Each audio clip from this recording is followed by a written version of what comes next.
Well, welcome everybody to Dementia Chats. This is a platform where we have discussions openly, and our panelists all are diagnosed with dementia, and it's one of the most fascinating platforms that I find, because each and every time I learn so much from these people. My name is Laurie Scherrer, and my mother had dementia for 30 years, and I became an active advocate and started a company called Alzheimer's Speaks, which has, again, dementia chats, and we have Alzheimer's Speaks radio and a blog and resource directory and lots of other things. But the focus I want to have is on these people who are so brave in terms of sharing their stories and their thoughts regarding living with this disease called dementia. So I'll have each of them introduce themselves, and if you have questions, you can go ahead and type in the comment section. Susan, do you want to go ahead and introduce yourself, give people a little background about you? Yes, my name's Susan Suchan. I live in Oklahoma. I was diagnosed a decade ago with early onset Alzheimer, and in 2013 with FTD and PPA, primary progressive aphasia. I live with my family now. I have 2 daughters and 5 grandkids, and I advocate for awareness and for quality of life. Great, thank you. Laurie, do you want to introduce yourself? Hi, I'm Laurie Scherrer. I was diagnosed with early onset Alzheimer's and FTD. I try to advocate as much as I can through blogging, through doing videos, and mentoring people that have been recently diagnosed. Wonderful, thank you. Michael? My name is Mike Ellenbogen. I was diagnosed with Alzheimer's at age 49 after struggling for 10 years to get a diagnosis. I'm now 58, and I spend my time advocating for the cause. Okay, wonderful, thank you. And True? My full legal name is Truthful Loving Kindness. Current diagnosis is mild cognitive impairment with several Lewy body symptoms and mild to moderate cerebrovascular disease. I blog. I am I'm admin in Dementia Mentors and advisory council for DAA. Wonderful, thank you, True. And Craig, you're new to our group, so give us some background here. 55 or 57, actually. I was diagnosed at age 55 in 2013 with Lewy body dementia and early Parkinsonian's symptoms. I'm starting to get involved in Dementia Mentors. They're looking for someone for me to mentor now. I was a correctional sergeant, and was forced to retire in 2013. Okay, great. Thank you so much. Appreciate it. Today, we're going to discuss the Alzheimer's walk because there's a lot of kind of pros and cons going on back and forth regarding this walk, and people that are living with dementia definitely have some opinions about that. So I'm going to start with Laurie, and if you wouldn't mind kind of sharing your thoughts, that would be wonderful. This will be my 3rd year that I've walked with the Alzheimer's Walk to End Alzheimer's, walking October 8th. And I walk because, number one, I think the walk itself helps to increase awareness of Alzheimer's. Last year I had 29 people walk with me, family members and friends who were there to support me, and they told their friends about it and they raised funds. It's a great way to increase awareness. I don't know of any other organization that has a strong of a means of reaching out to people to bring them together. Do I think in my lifetime they're going to find a cure? No. I'm doing a research drug, but I don't expect a cure in my lifetime. However, hopefully the money that is raised is going to help for future generations, that there will be a cure or a way to slow down the progression. I also think that the walk not only unites me with family and friends, it also unites other people with dementia, that you have a platform to get together locally and get to know each other. So I think, yeah, it's good. We need more funds put towards caring for people currently with dementia. We need more funds put towards dementia-friendly communities. But I think we also need to have a platform such as the Walk that increases awareness and raises money for research and for helping people. Okay. Now, recently, I know you have done the walk in the past, and very much are for that. What is the number one thing that you feel the walk does when you partake in it? What is your number one goal in being part of it?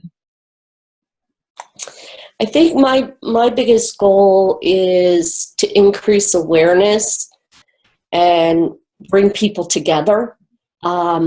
It's very interesting when they shut down streets because of the Alzheimer's walk and they see all the purple balloons and all the signs. The communities are becoming more aware of Alzheimer's and hopefully other dementias as well. And I think that involvement to increase the community is important. And I've tried to go to a lot of the meetings for the walk, and it's very interesting to see the reaction of people on the committee that are like, wow, we've got someone here who has dementia. And I think that awareness, increase in awareness is very important. Mm-hmm. Great. True, do you have any thoughts? I went last year, and I was very disappointed. I couldn't handle the noise. I talked to some of the people in charge and requested if there could be some sort of adaptation so that there could be some networking, some getting to know each other in that environment. I mean, it's hours drive for me to get in anywhere that that Alzheimer's Disease International operates. It's at least 2 to 3 hours for me to get where they have any kind of gathering. And they were very dismissive. It wasn't important. So even though I enjoy walking, I walk 10 miles a week, it's not worth it for me to travel that far and wear earplugs for hours in order to walk with no other people interested in what's going on. Okay. Well, and that's, I think that is totally understandable. And that's one thing with dementia is everybody reacts different. And we all know pretty much smaller crowds are better when it comes to communicating and being engaged. And depending on where somebody is in the disease can make a huge difference. I mean, even mobility can be an issue for people. I know here in Minnesota, they have kind of a longer walk and a shorter walk, but the shorter walk still, still a ways. And so some people will, if they're having difficulty with mobility, will use a wheelchair just to be able to make that easier. True, did you have another comment? Yeah, I have to use a walker because my balance is about bad. And there were adaptations for mobility but no adaptations for dementia. Mhm. Makes no sense. Yeah. And they weren't interested in making adaptations. Yeah. Susan? I only say this because if I don't say now, I'll forget. But you remind me, True, of my first year with Alzheimer's Association was what they called the face of dementia, or the voice of dementia. I was really the face of dementia. And I took that very, very seriously, and was very well aware of the fact that they needed and wanted someone with a diagnosis to represent. And that gave purpose me. And I was able to use this huge platform, the biggest, the most well-known platform, to convey some of things like you would be saying right now. And the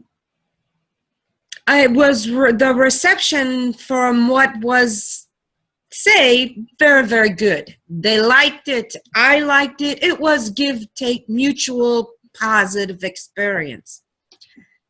Of course, then every year they'd like a new face because it's a business. It really is a business in many ways. I get the politics around that.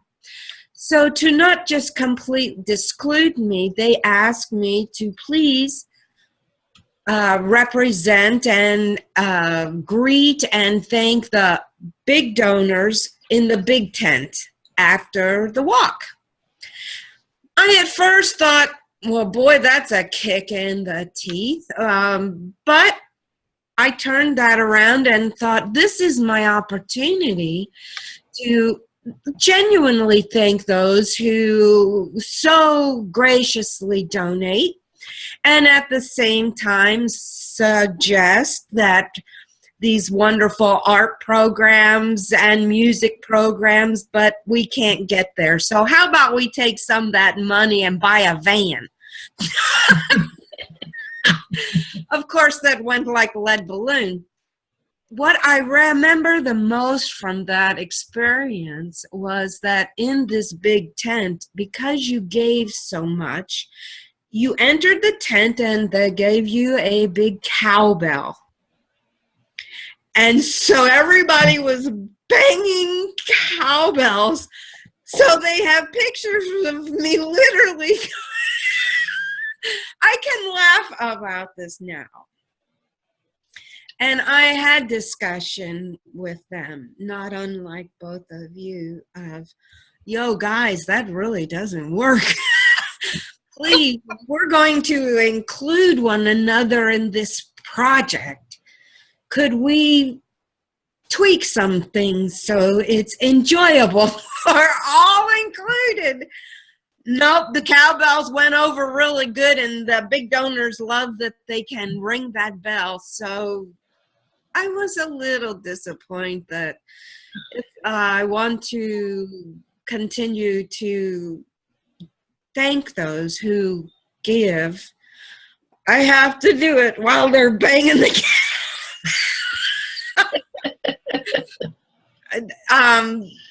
how we make change there, I'm not real sure.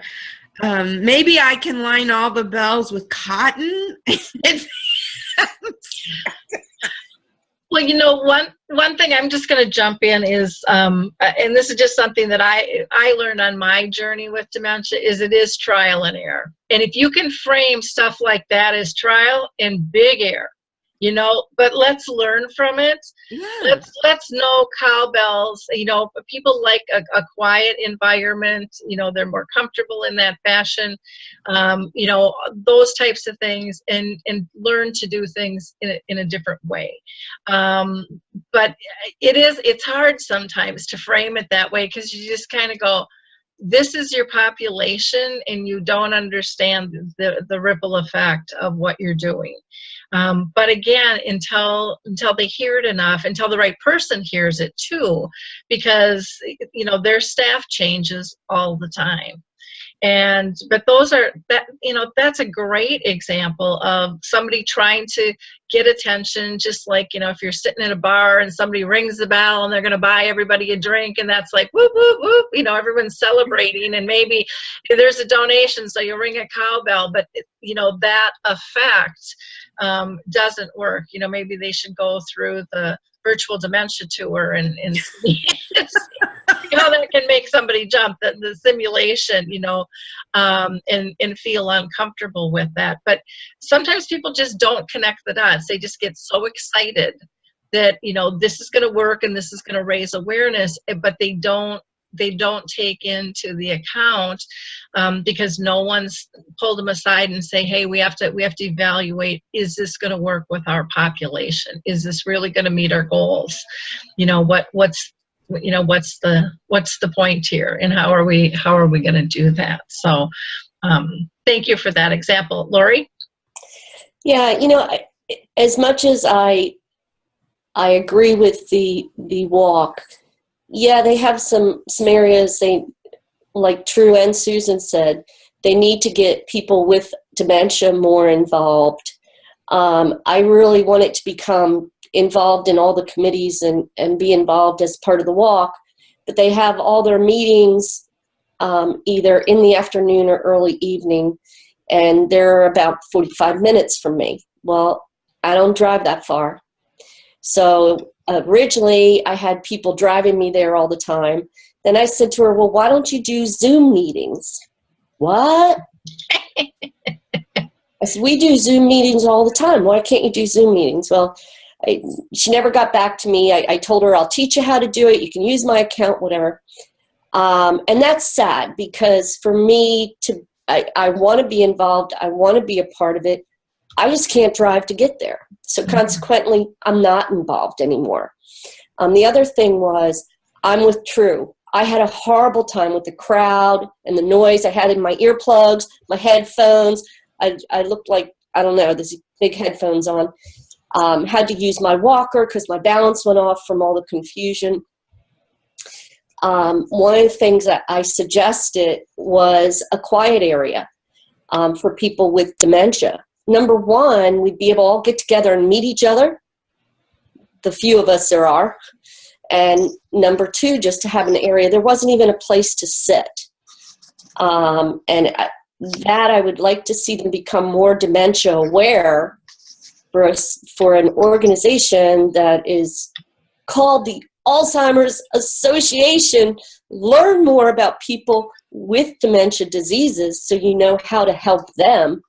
You're not going to be able to encourage more people with dementia to come to a walk that's not at all dementia friendly. Mm-hmm. I agree. True comments?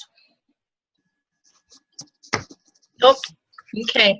I'm going to ask Craig, any thoughts in terms of the walk? Have you participated in the past, or? I participated in diabetes walks and for the MS Society, but never Alzheimer's. This will be my first year walking up here.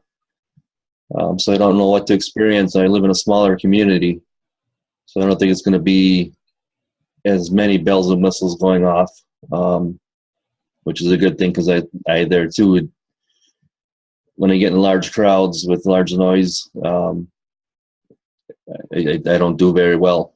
Mm-hmm.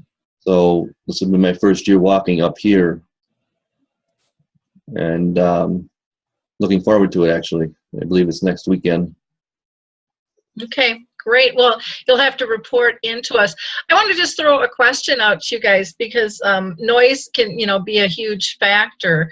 One of the things that they could do, but I don't know if this would be helpful in a crowd or harmful, actually. And True, you had mentioned that you wore, earbuds and stuff. But I mean, that is something they could give out, just little earbuds to protect yourself. But then I'm thinking, well, what if you get, lost from your group, or, how comfortable would you be? Because then you can't hear conversations and stuff too, and engage. So how, maybe I can ask True first, how did that work for you in terms of being in a group, but having to wear the earbuds in terms of maneuvering? It didn't work at all. Yeah, that's what I was. It was better than not wearing them as far as the sound confusion, which then creates greater disorientation of place and people, since I have a hard time recognizing my husband already. Mm-hmm. So that was one problem, was recognizing my husband if I can't hear him, because that is my basic recognition tool, is sound. Okay. But also the earplugs were not anywhere near sufficient to deal with that huge incoming barrage. It made a difference, Mm-hmm. but nowhere near what it needed to be. Okay, great, thank you. Michael, now have you gone on a walk at all? And I've been involved in many walks. I've probably done almost everything at a walk. I haven't gone to one in the last 2 years, but I've been a speaker. I've been involved in managing the tents and the stores. I, however, never actually walked. I've actually always gone there to do something at those locations. And I agree. It's really not something for a person who's living with dementia to be in, because it is extremely noisy. And I don't know how you get around that. I mean, there's just no way of putting up some kind of tent or something to get around that, unfortunately, in that type of environment. I mean, the key to those days is to make awareness and to make the money that they need to drive them for that entire year, because that's really what it's all about. The money they make that out of those walks, it's what drives the whole association for the entire year to be able to do the things it attempts to do. I think it's really great what they do. I do agree that things need to be better fine-tuned. I am hoping that with national being involved, they're going to be able to do a little bit better streamlining as far as how they spend their money, and to make the money that they buy for this material to go further along. And what I mean by that is, just for example, they used to sell a tie that would sell for $32, but they may have cost them $30 for that tie, which is ridiculous, because it cost them so much money to buy the product. So they were really making little money on those items. So I hope that things like that, now that they're able to buy in bulk for the entire organization, because they were all individually buying for their own local chapters. So it wasn't something that they were benefiting at a big deal when it came to cost savings. So I'm hoping that will change now and allow them to at least be able to put their efforts as a whole organization into buying things in bulk. Again, I don't know if that's going to happen or not, but I would sure hope it does going forward. So I think part of the problem is all these different things, unfortunately, weren't done in an efficient way. And I do hope that what they learned across the entire U.S. at what worked in some places and were really beneficial will hopefully be something that works across all, and they will all be starting to do the same thing. That's what I think that you're going to gain by becoming national, and I do hope those kind of things start to take place. I mean, I can tell you what they do in Washington State is fabulous, some of the things that they've done there. So I think those are things that help become models for places like in Pennsylvania. Again, I know what they do in Pennsylvania. There's a lot they need to learn, and I'll be more than happy to even help you to connect with the right people in Pennsylvania to do what you want to do. But the bottom line is, you can't go to these people and say, hey, I'd like to do this, and wait for them to get back to you and hope they're going to reply back to you. They don't. They don't. You need to pursue them and beat them until they hear you. And they do hear you when you do it. But that's what it takes to get some kind of action done. Okay. Susan, how about your thoughts regarding the walk? I think this noise issue is an issue, and seating. I think those are two things that I see people struggle with a lot. Any recommendations that you can think of for that? Well, because I choose to participate, and for me, it's not financially driven.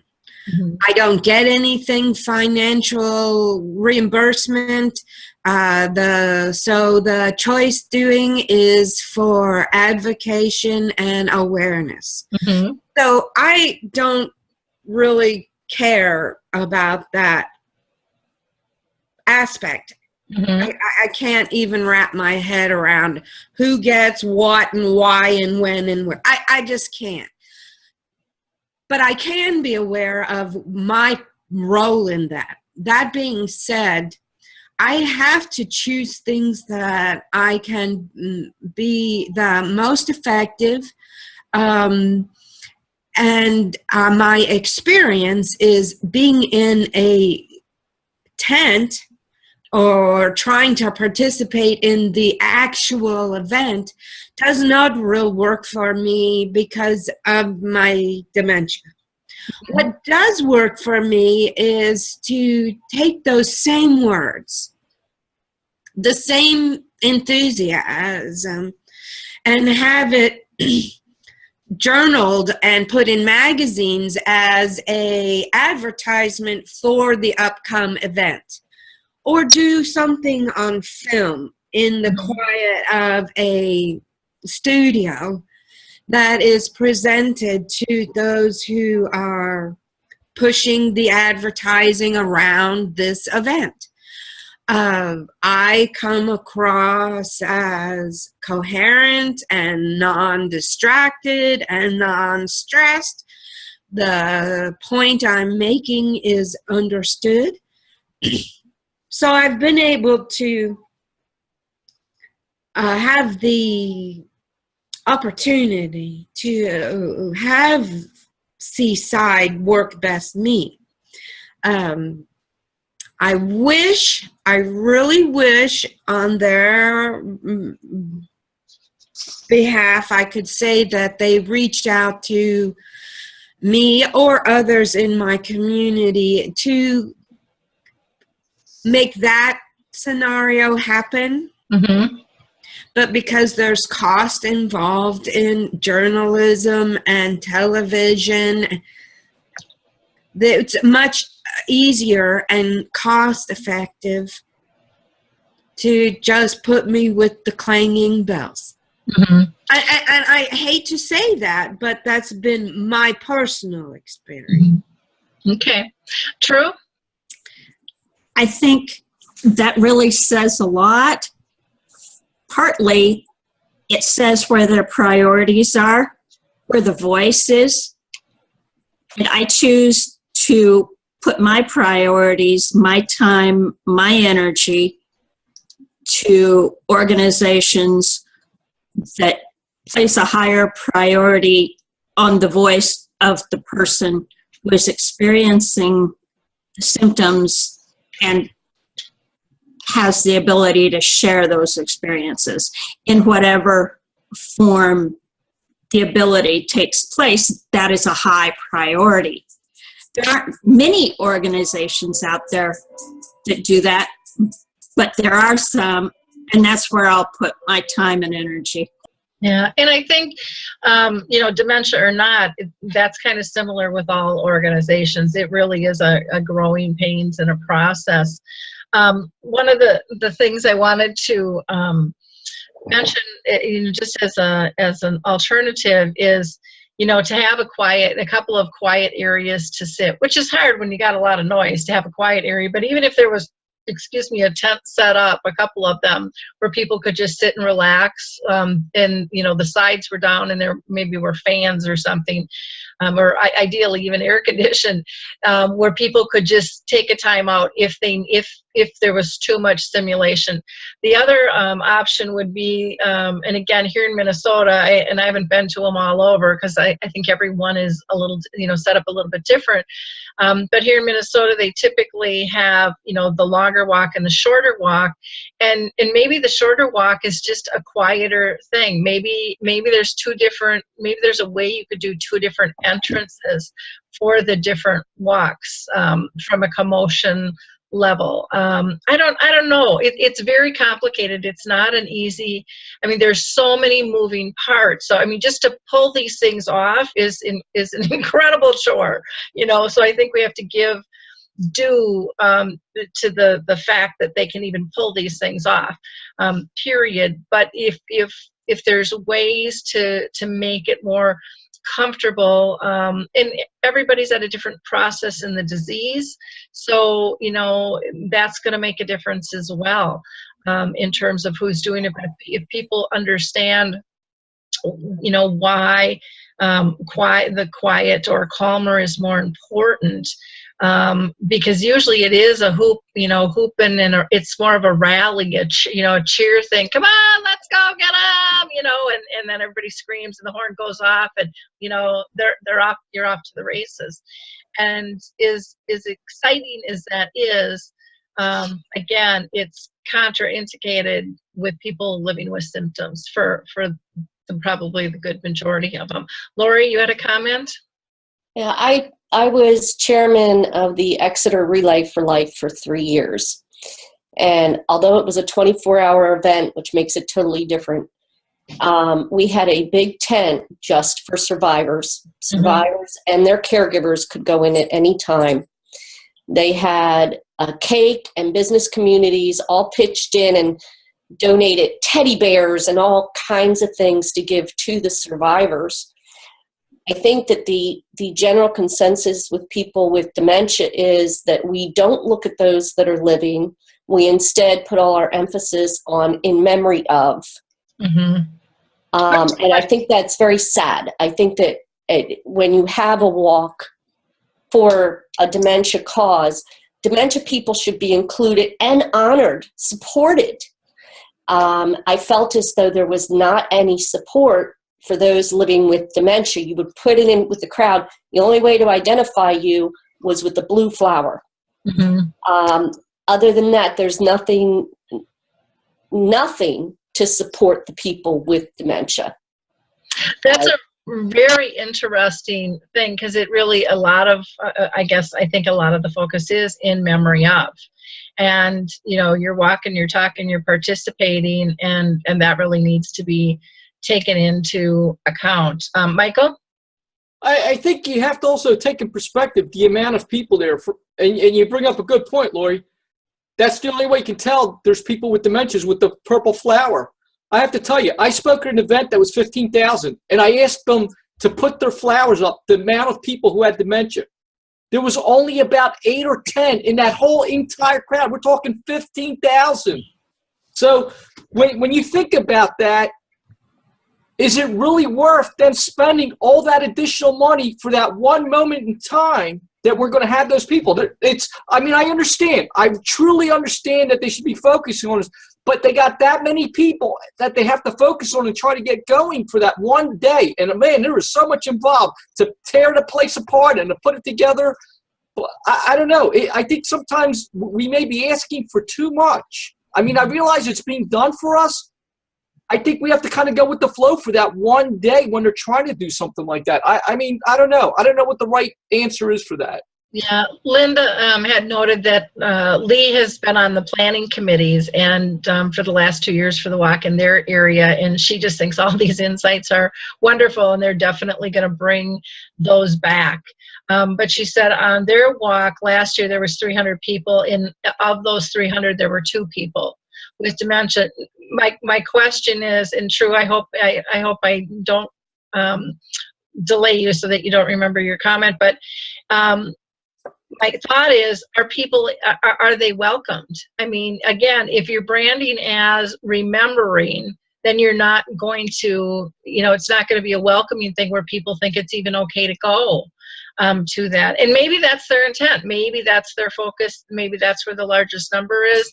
I don't know. But I just keep looking at the voice of the people and the number of advocates that has grown, and the awareness and the impact of, oh my gosh, I mean, who has dementia in this group? I mean, look at us. You couldn't tell by pointing it out at all. No one would ever know. And so I think that that's just such a massive issue and battle that we've been, going over, trying to figure out that stigma.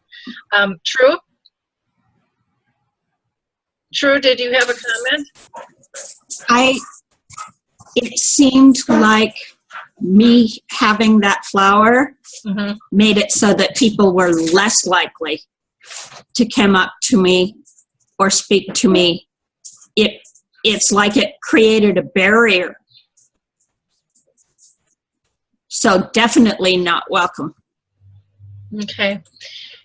And I think that can be depending on the group, and how that's perceived, or it may have just been a perception you had and not others, because you are a minority, and I think when you're a minority, no matter in what situation, you feel like people are kind of doing this, and they may or may not feel that way, but I think it's just a normal thing. I'm going to go to Michael and then Laurie.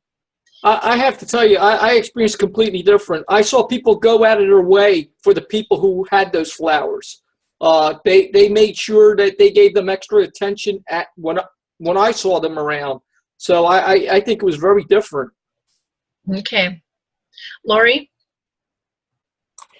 I think if only 2 of 300 people are holding a blue flower saying they have dementia, then I think there should be more effort put out for those 2 people that came out, because for those 2 people to be there is a large strain, is difficult.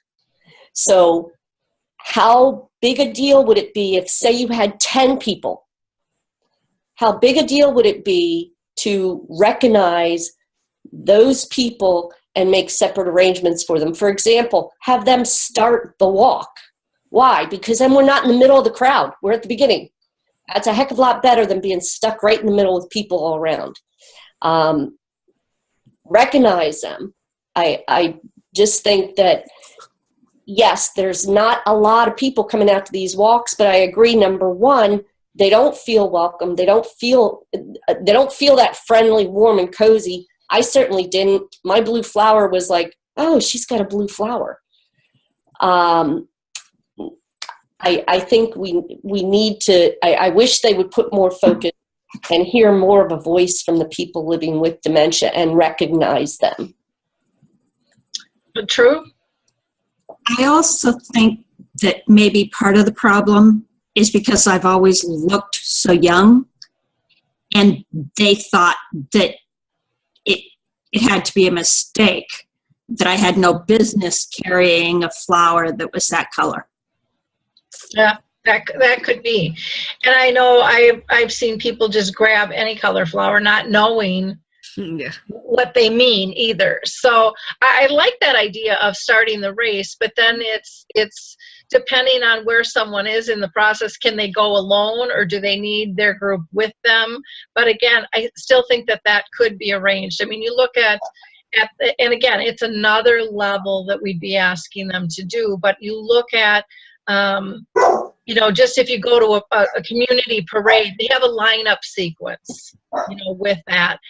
And if people knew they could be in the beginning versus the middle, that would be great. I know at ours, they usually take group photos, for a family or for, the group walking. But how cool would it be to see every year that group of people living with dementia grow and get them together?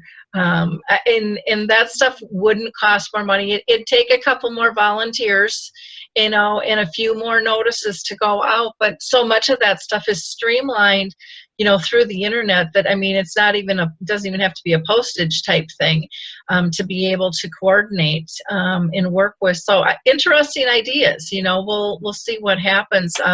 Linda mentioned, you know, that Lee was really welcomed, you know, she said, by all the committee and everyone in the association. But I think from our conversation, we're looking even for a broader reach, you know, in terms of that sense of community. That should be a given with committee members and people within the association. But to acknowledge and honor, you know, both those living and past is huge. Susan? Yeah, I think that when hear all these suggestions and obstacles and gratitude, it takes me right back to what Laurie say, this walk and research. Mm-hmm. I think when we're asking and thinking these accommodations and inclusion, I think we must also remember what this walk is for. This is to secure funds for their organization for the year. And so they need those funds to continue forward. This walk really is not about us. It's not. I'm sorry. I don't want Debbie Downer, but my reality is that we are tokens that because it fits the need to check off the list of requirements, so to speak, if that makes sense. But the bottom line, the business around this walk, it is a business. This is a job. It's a huge undertake. Why would they be concerned as we wish about those living when this whole message really be about people are dying? And if we change that up, what does that do when we have plethora of living, breathing dementia people? Serious. Just think, turn that prism ever slight in mind. What does that do to their vision, their point? It doesn't fit that event's criteria. Well, in my mind, it changes it from one of fear, of loss and dying, to one of hope and living. But if there's too much hope, then they won't keep give because they need more money. I'm sorry, that sounds so derogatory. And I think Alzheimer have a place in Teach Dementia, and I don't take them wrong. But they are the go-to because they are huge. And they are huge because there's so much money there. I wish they were huge because of inclusion all across the board. That doesn't behoove them because they'd have to drive you over there or create a Zoom. Each group serve a purpose. And I think we should be very aware and cognizant of the reality, what the group real point is. That's not degrading them. That's just keep it clear, keep it real. But I guess I also see it's not clear with most of these groups. They overlap one another. They all claim they're the ones that, you know, got something through Congress, that they got the research there's a lot of competition. So with research, with trials, with policy and laws, the list goes on and on, with supporting families. there's a lot of overlap. And, you know, when you questioned, and I get it, you know, kind of that fear and death thing versus hope and living. My personal philosophy, and I feel really, really strongly on this, what I have seen is when you give people hope and when you give them support to live with this disease, they just don't donate while they're in it. They're in it for the long haul and for the next guy. And what I see with a lot of people, and I hear this, and it's not everybody, but a lot of people will donate while they're in it out of fear. And as soon as they're done, they don't ever want to hear the word again. They don't want to be involved. People tell me that all the time. I've done my part. And I think that whole hope piece, it raises awareness, it's inclusive, it allows people to tell stories, you get more volunteers, and you get people in for the long haul because it's not a done and run. You know, and so that's my personal thing, and that's what I have seen and heard, and I think that is why even a lot of the dementia-friendly communities that started really as grassroots, which are now taking, you know, some are taking a more structured form. That's why they've done what they've done. That's why they've been able to do what they've been able to do, is because it's out of hope, it's out of support, it's about living, it's about being inclusive. So off my stand. True, you had a comment. I'm not really negative on this specific organization, but I think it's a balance beam. And I'm not willing to overinvest in it when there's very, very little what I would consider legitimate, as in somewhat unfiltered voice of people with dementia. There are wonderful exceptions, but they're few. And so I'm not willing to overinvest. In my balance beam, it's down here. Not down there, but it's not very high. Mm-hmm. Laurie, you have some thoughts? You know what, I agree. I like to invest my time and energy into other things as well. And all the other things I'm involved in are areas that give a voice to people living with dementia, because we are a voice not only to assist other people living with dementia and teaching them guidelines on how to deal with it, but we're also a voice for people that are caregivers to understand what it's like, what it feels like, and what it's like. Yeah. So everything else I'm involved in is where people with dementia have a large voice. I'm disappointed and very sorry that the Walk and the Alzheimer's Association is so much more focused on not including people with a voice. And yes, true, you're right. There are some that are total exceptions. We know of people that have a real voice in their Alzheimer's walk. But that's rare and far between. So I think a mixture of, okay, I support the Alzheimer's Association, I walk for them, but I also have nothing else to do with them. Everything else I have dealings with is because people with dementia have a voice. Mm-hmm. If that was turned around and the Alzheimer's Association gave more of a voice to those with Alzheimer's, I probably would get even more involved with them. But that's not the case. They don't really want to hear from us, in my opinion. Yeah, and I think there is the diversity within organizations. Michael, and then Craig, you had a comment too? So Michael first. I would just tell you all to look at it this way. What would the world look like if the Alzheimer's Association did not exist today? That's the way I try to think of it. What would happen to this whole arena? You would not have the 800 number, which, believe it or not, it saves people's lives and caregivers every single day. I mean, that's what you got to look for. Is there what does that resource bring to the rest of the world that's needed?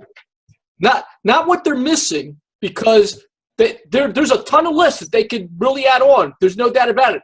I'd love to see a million things being done by them. But I guess I would look at it as, what happens if they were to go away today? I have to tell you, it would be a sad world for people who are living with the dementia and their caregivers. Craig? I was just wondering if it would be easier to get ourselves more inclusive on a local level than it would be on a national level. Mm-hmm. Say if you're going to a local walk and you talk to the people that are running that local walk, if you would have more luck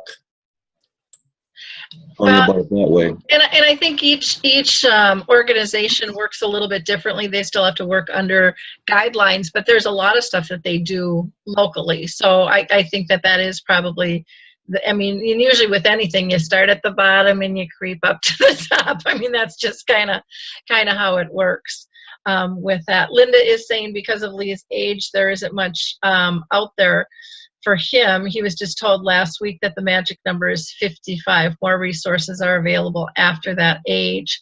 I think I think Michael's got some good points of, we have to look at the positive. And I think we have in this conversation as well. But we're also trying to be constructive in terms of what would you like to see, and what are some of those options with that. Offline we talk, no organization is perfect. None of us are perfect, so we know that there is no magic equation, and everybody has to work within their own mission and their own vision, and their own budgets and constraints there. But there is, there are people looking and questioning, I think, all organizations at this point, in terms of where does the money go, how is it spent, how are the needs being met, and especially because there's more competition now. Years ago there wasn't the only thing anyone knew for the most part was the Alzheimer's Association, and now there's the Alzheimer's Foundation, and there's the Alzheimer's Research and Prevention. The list goes on and on and on and on and on and on. They're popping up every single day. And so, that waters things down in some ways, but it adds resources on another. So people have to do their own research, and I think really decide, where do they want to put their money if it's a donation thing, or where do they want to spend their time, if it's not. And that's something none of us can answer for anybody, but people have to do their due diligence. Michael? I think one thing we should look at is how much money actually goes into the organization and what really gets utilized. Mm-hmm. Not that I want to bring politics into it, but most recently you hear the Clinton Foundation. Out of that, all the money that they collect, only 10 cents actually goes back to helping people. That's terrible. At least at the Alzheimer's Association, I think it's somewhere around 80 cents or 90 cents, which is pretty good. Not great. You look at us against Alzheimer's, their overhead is zero. All the money they make goes towards helping, the dementia arena. So I think there are the things we have to look at is a good part of the money that is being spent going back in some way to help people with dementia in some form of fashion. If that number was 50%, I'd say, hey, you don't want to give them any damn money at that point. But I think it's reasonable amount of money is going back to whether it's research, to whether it's helping people directly. They're the things that we should be looking at. Yeah. Well, and I think one of the questions is, when any organization, not just Alzheimer's, but any organization, when they're national, how much money is raised in the community stays in the community, and that's real estate, and they're not fundraising, but they have all their fees and stuff. And agents switch where they're going to go depending on what's going to stay locally and how much they're charged. So that's just kind of a game in business. And that's one of those questions, again, to ask and see. Laurie? I live in the country. So I haven't been able to take advantage of any of the Alzheimer's Association's programs other than, if I wanted to, their 800 number. Other than that, everything is in Philadelphia. And the money we raise here, in addition to research, basically is supporting the things coming out of Philadelphia. However, I have spoken with many, many people on many chat lines that say over and over again how much help and assistance and support they've had from the Alzheimer's Association. So maybe they haven't filled my needs at this point, but I know they have helped a lot of people, and that makes it worth every penny of what's raised, between their training sessions, their seminars, their 800 number. They're doing a lot of good for a lot of people. And for that reason, I will continue to walk and support them. Great. If I hadn't met so many people that have talked about how much help they've received, it would be different. But I've met quite a few people through chat sessions that have received help from them. Okay. I'm going to go to Susan and then to True. Susan, did you have a comment? No, I didn't. Okay. Okay. Well, then I misread a nonverbal there. True, go ahead. I was in on a meeting between the top people in Alzheimer's International and the people in an organization that is just people with dementia, and felt very supported in that environment. It was an awesome experience to feel that support in the two organizations. It was completely different than the individuals that I had dealt with. It's like two entirely different organizations, but it did show that there was some potential. Great, thank you. Craig, anything you want to add while we wrap up here? Nope. Okay, well, thank you for joining us. Michael, any last words? Yeah, I would just encourage everybody here to take what we feel is needed and to follow through with those organizations, whether it's the Alzheimer's Association or anybody else, and stay on top of them with what you want to see happen and continue to blast them. Really, I cannot say that enough. That's what I do with government every day. Don't think that I'm successful with government because I send one email. Trust me, Laurie knows. I bombard these people 20, 30 times a year, the same people. And that is the only way you're going to bring change. Doing it once or twice doesn't make it. You have to keep beating them over the head. And I tell you, if you do that, it will bring change. Yeah. Well, I think one of the things too, even just with the examples we used, even though we kind of focused on the Alzheimer's Association, the examples you guys gave in terms of being inclusive and ways to look at things differently, every organization hopefully will look at that closely and consider what is their mission, how do they want to apply this, and how can they be more inclusive. You know, it's not just about death and dying, it's about living. I mean, and the numbers prove that, you know, with how many people are living with this disease, not only here in the US, but around the world. And that's not going to change in the near future because we don't have a cure in sight, you know, at this point, even though reports are constantly saying there is, you know, we don't really have something hard and fast that's going to be out shortly. So we need to help both sides of the plate, and there has to be some balance. Susan, any last words from you? Take what you need from each and every organization. Don't narrow down your options.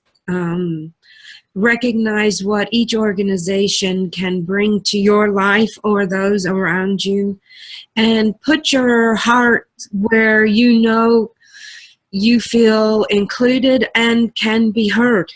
Don't say nothing. Mm-hmm. Great. Laurie, any last comments? Wait, I have to find the unmute button. I agree with what Susan said. You need to look at every organization, get involved in many, not just one, and take from it what you need from each organization. We don't have to totally believe everything that every organization supports or says. We don't have to totally go under their guidelines and be totally strict with everything they're saying. We're allowed to disagree with some things. And I think that's important because there's other organizations that I totally agree with 90% of what they support. And it's going to be the same with any organization. Unless you founded it and everything's based on what you think, you're not going to find one that is absolutely exactly what you think. So I agree with Susan. Take a little bit from each and use it to help benefit you. Yeah. And on the flip side of that, and this is something that we had mentioned we were going to talk about and didn't have time to, but with each of us as advocates, we have our own opinions, and not everybody likes what we have to say either, you know, and so there are opinions about each and every one of us of what we should do, how we should do it, when the heck we should do it, and that's just life. But that's allowing people to have voice as long as it's done in a respectful fashion, and hopefully organizations will feel that we did that in a respectful way, because I think everyone here is in support. You know, we just like some tweaking, and it's throwing out ideas and brainstorming, and you will pick and choose whatever it is. But we want to thank all organizations and all people for getting involved and being active.